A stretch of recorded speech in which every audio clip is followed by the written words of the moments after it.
Hi everyone, my name is Daphne Lucio and I will be presenting on the Mendoza Codex today. More specifically, I focus on the third section of the Codex, which is daily life. The Mendoza Codex is an illustrated manuscript that takes the format of a book. It is composed of 71 folios. It consists of 142 total pages.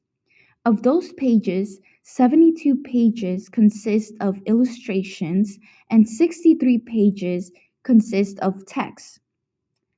7 pages were left blank for unknown reasons.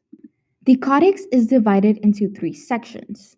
The first section represents the history of the Aztecs from the founding of the capital city of Tenochtitlan in 1325 to its fall in 1521.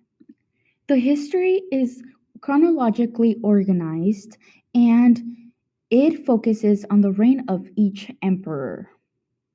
The second and longest section is the second section, which relates to the Aztec Empire that describes its economics and tax system. More specifically, it details the obligations of each town in the 16th century.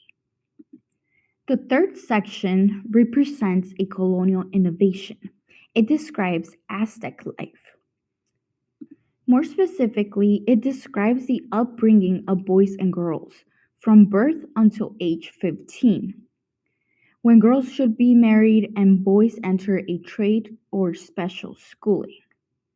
It also describes the many occupations, including detailed descriptions of military orders and their uniforms. It also provides information about government as well as old age and death.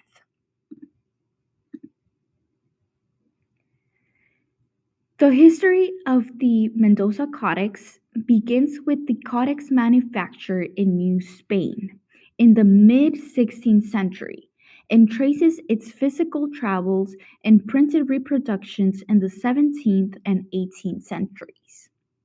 Before moving forward, it is important to know that scholars have long attempted to establish and find the identity of the codex creator as well as the date when it was created. However, due to its many travels, the manufacture production of the Mendoza Codex continues to be unknown. Between the mid 16th century and late 18th centuries, the manuscript remained unnamed despite being well known and much studied. Focusing on the creation of the Mendoza Codex, the making of the codex involved multiple steps and types of translations. First, indigenous artists recorded information about the Aztec history, culture, religion, and tribunal practices. In the second step of the creation of the codex, a narrator provided an oral account of what the drawings represented. Then, someone, in this case, it could be the interpreter, translated this speech into Spanish. In the final step, a scribe wrote down the lengthy Spanish text on a page adjacent to the images it translated. In addition, the scribe annotated every single picture with an explanatory gloss. The name of each ruler or town appears next to each figure in the codex. Finally, the codex was reviewed by an additional person who corrected errors in the Spanish text and added a concluding comment about the document's production. Moving to the 17th century, for about 100 years after it was first made, the Mendoza Codex lived a life of constant travel. It changed hands for at least 5 times and was a prized possession of some of the most well known European collectors and writers that focused on travel in the New World. Among the individuals that possessed the Mendoza Codex were Andrew Tevet from 1516 to 1590, Samuel Purchas, who was an important person in this case, and that was from 1577 to 1626, and John Selden from 1584 to 1654.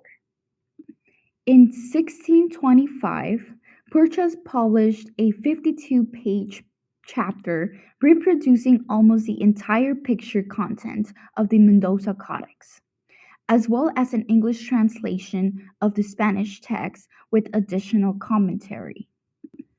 Moving to the 18th century, although the Mendoza Codex was produced with a Spanish audience in mind, its circulation was much wider than its creators could have anticipated.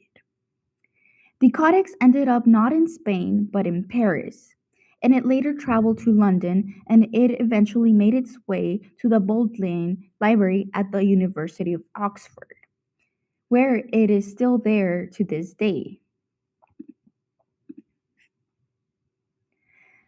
I focus on the third section of the Mendoza Codex, and as previously mentioned, the third and final section, the daily life of the Aztecs, like the first one, occupies 16 folios.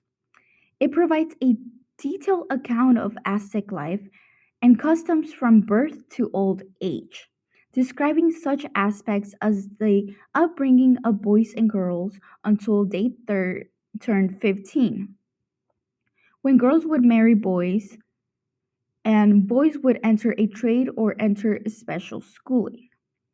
It also describes multiple occupations, with descriptions of military orders and uniforms, as well as practices of government and the judicial system. It provides, as a result, a unique glimpse of pre contact.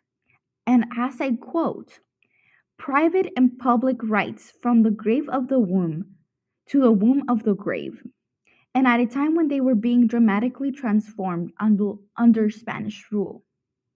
I will provide a special focus on four folios of the third section of the Codex Mendoza, beginning with folio 57R.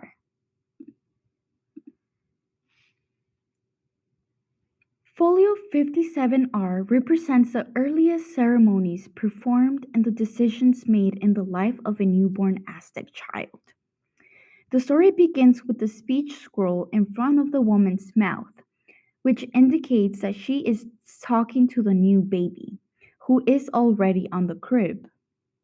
To be more clear, I have provided the symbols provided in the Mendoza Codex with each of its labels: midwife, master of youths, mother, baby, and father.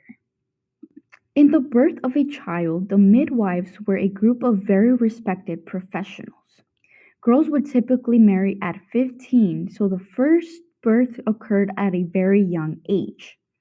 Midwives were essentially important because they offered experience, wisdom, and emotional support no matter the circumstances of the birth.